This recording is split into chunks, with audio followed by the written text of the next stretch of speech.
if you have a national driver's license, and by national I mean just the regular driver's license, which is what I had from Ghana. The bonus with this, which also coincides with having the IDL, is that you come to Canada and then it's a plus for you. You will not have to wait a whole year. Hi, my name is Florence. Nice to meet you. And thanks for stopping by. Welcome to my YouTube channel. As you can see by the title of the video, this is going to be very informative, so I do advise that you stay and watch every single thing. Take it or leave it, but do stay. If you don't want to come to Canada, chasing after the bus, waiting hours for the bus, missing bus schedules and all of that, this video is definitely for you. It's going to help you to know what to do when you are in Canada, and I'm going to give you guys insights on how to get your driver's license when you come to Ghana, or how to use your foreign driver's license in Canada. Let's get right into it. Depending on what province you are coming to in Canada, every province would have a governmental organization. So for example, I live in New Brunswick. New Brunswick has Service New Brunswick. They both have websites and a building that you can go to in person. I would recommend searching for whatever information you have on the websites of any province that you go to. Right. So first thing I'm going to talk about is getting an international driver's permit or an international driver's license.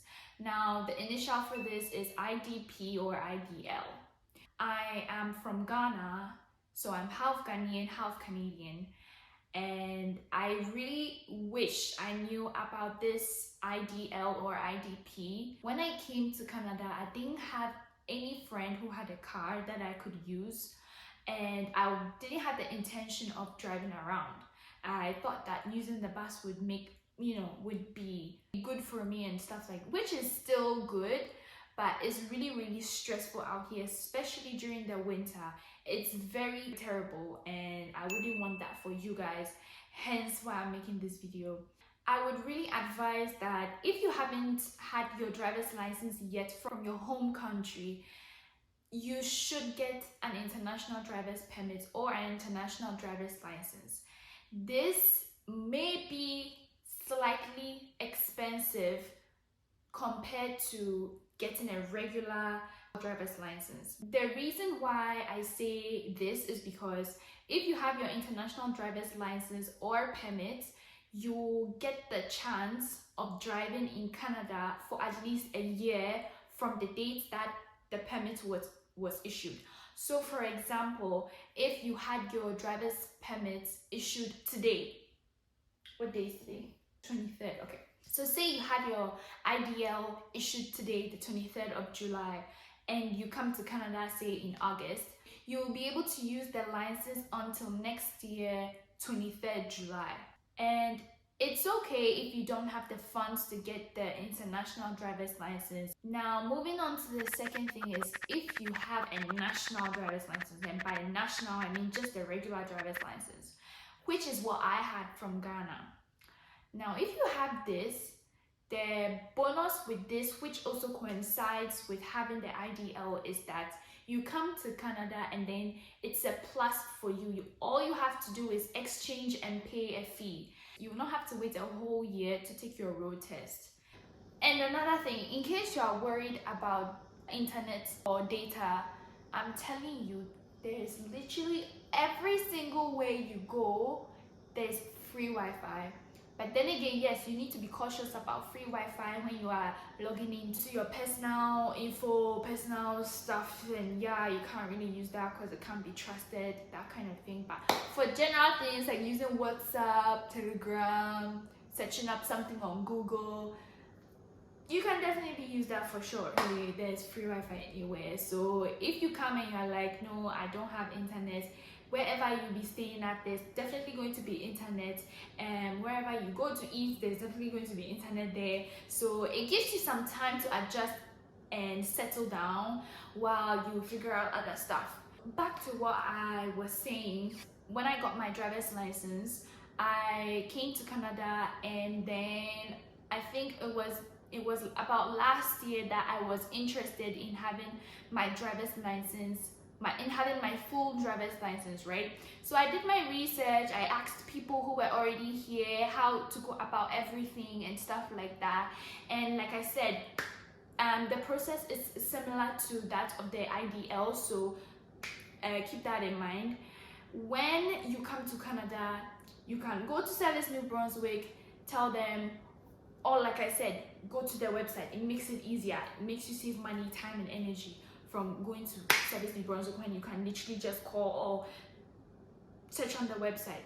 So what I did was I searched on the website, and then I knew that because I have a foreign driver's license, all I could do was take the written driver's test as well as the road test, eye test whatsoever, and then I'll be issued my New Brunswick driver's license. But then mind you, you would have to exchange your foreign or your home country's driver's license for that New Brunswick or whatever provincial driver's license it is, and you have to pay a fee for that as well. I believe that fee is to cover the times you would want to go back and take your home country's driver's license to go back home, because you can do that, and I think it's a good thing to do, so keep that in mind. Now, the benefit of having an IDL or a regular driver's license is you are one step ahead of those who don't have a driver's license.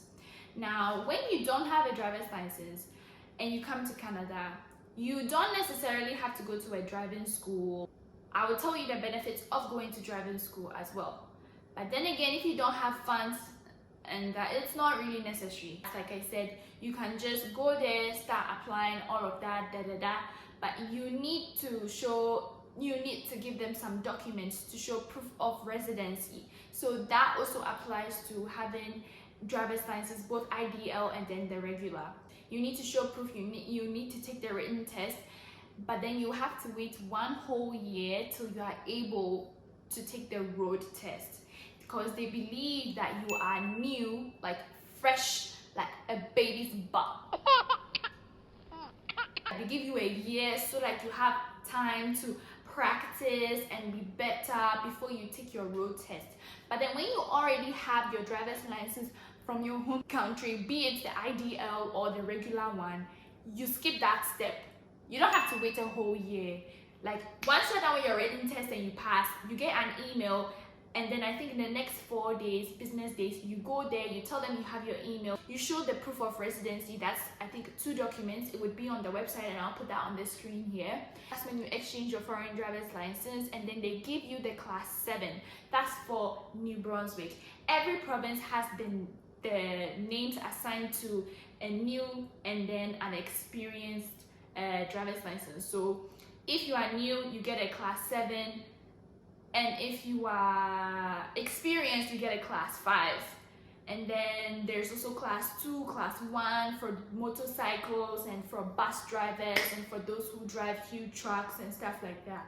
So for now, I'm just going to talk about the basic driving SUV, regular 4x4 truck, and if that's not of your concern and you probably want to come here, work as a bus driver or something, again, you can easily search for that, and then it should not be too difficult for you. Currently, I have my class 7, as I think I did mention earlier. I purposely forced myself to start the whole driver license process because of the job I'm at currently.